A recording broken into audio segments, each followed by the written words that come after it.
실제의 의미는 결핍, 빈곤일 뿐이지 정말 풍요로움은 아니지 않느냐. 오히려 원시 사회의 사람들이 그 한가로움과 장래를 생각하지 않고 아낌없이 낭비하는 그들이야말로 진짜 풍요로움을 느끼고 있는 것이 아니냐라고 얘기하고 있는 것이죠. 그러나 살린스가 말한 바와 같이 빈곤은 재화의 양이 적은 데 있는 것이 아니며 단순히 목적과 수단의 관계에서만 비롯되는 것도 아니라 빈곤은 무엇보다도 인간과 인간의 관계다. 자, 이제 여기에 또 한 가지 중심적인 내용이 나왔습니다. 그렇죠. 즉 사회적인 논리다라고 하는 것의 구체적인 내용이 나온 겁니다. 그렇죠. 즉 이 풍요와 빈곤은 인간과 인간과의 관계, 이 사회적 논리가 풍요인가 풍요로운 사회인가 빈곤한 사회인가를 결정짓는다라는 겁니다. 그렇죠. 자연자원의 풍부함에 대해 원시인들이 지니는 신뢰의 토대가 되고 그들이 배고픈 상태에서도 배고픔 상태에서도 풍요로운 삶을 살아가도록 해주는 것은 결국 사회관계의 투명성과 상호성이다. 더 구체화됐습니다. 그렇죠. 사회적인 논리가 풍요로움을 결정하다. 어떤 사회적인 논리냐? 그것은 인간과 인간 사이의 관계가 서로 투명하고 서로 상호의 이익을 고려하는 관계에 있을 때 그 사회가 풍요로운 사회다. 자, 글쓴이의 주장 나왔습니다. 여기서는 자연, 토지 또는 노동의 도구나 생산물 등을 누가 어떠한 형태로든 독점하여 교환을 방해하거나 희소성을 제도화하는 일이 없다. 인간의 역사에서 축적은 항상 권력의 원천이었다. 즉 우리가 여기서 이제 확인할 수 있는 것은 투명한 사회적인 관계가 있다라고 한다면 이렇게 모든 것이 풍요로울 수 있는데 자연, 토지, 노동의 도구나 생산물을 누가 어떤 형태로 독점하고 교환을 방해하거나 희소성을 제도화하는 일이 없기 때문에 이것이 가능한 거예요. 즉 독점하는 사회적 관계, 교환을 방해하는 사회적 관계, 희소성을 제도화하는 사회적 관계가 존재할 때는 풍요롭지 않다라는 거예요. 축적은 권력을 낳는다. 그 권력 관계가 문제다라는 거죠. 그러나 원시사회에서 그런 축적은 존재하지 않는다. 원시사회와 같은 증여와 상징적 교환의 경제에서는 한정된 적은 양의 재화만으로도 모든 구성원들이 누릴 수 있는 부가 만들어질 수 있다. 그렇습니다. 사실 우리가 정말 평소에 쓰지 않는 물건들 참 많잖아요. 그렇죠. 한번 이렇게 생각해 보죠. 카메라. 요새는 이제 다들 카메라를 가지게 되었죠. 예전에 1980년대만 하더라도 카메라는 굉장히 귀한 물건이었고 카메라가 없는 집도 시골에 굉장히 많았죠. 그러면 예를 들어 어느 집이 졸업식을 한다, 또 어느 집이 놀러 간다 그러면 카메라 있는 집에 가서 저기 우리 카메라 하루만 빌려주면 안 될까 해서 카메라 빌려옵니다. 그렇죠? 그렇게 하더라도 모든 사람들이 사진이 필요할 때 사진을 찍고 살 수 있었습니다. 그러니까 우리가 생각해 볼 수 있는 건 많은 양의 재화가 아니더라도 그들은 충분히 사진을 찍어서 앨범을 남기고 그 앨범을 소중하게 보관하면서 살았습니다. 그러나 오늘날은 오히려 어때요?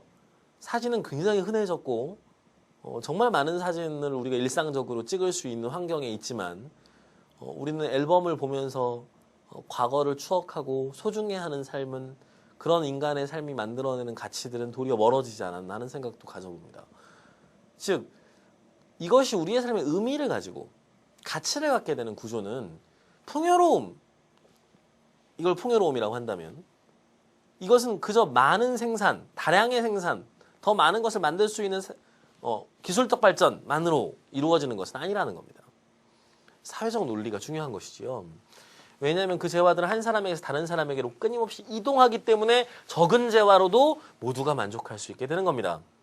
즉 활발한 교환이 이루어질 수 있다면 적은 재화로도 풍요로움을 향유할 수 있다라고 얘기하고 있는 겁니다. 그러면 우리가 이제 생각해 봐야 됩니다. 생각해 봐야 될 것은 어떤 사회적 논리가 풍요로움을 가져오는가라는 겁니다. 지금 몇 가지 나와 있습니다. 그렇죠.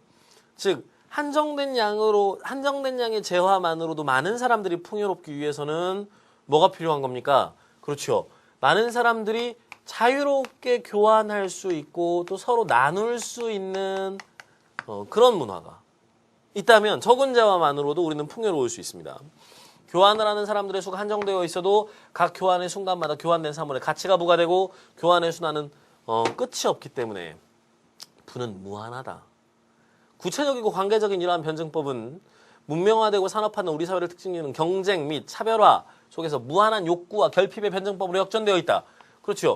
과거에는 교환을 통해서 교환과 나눔이라는 과정을 통해서 가치가 증식되는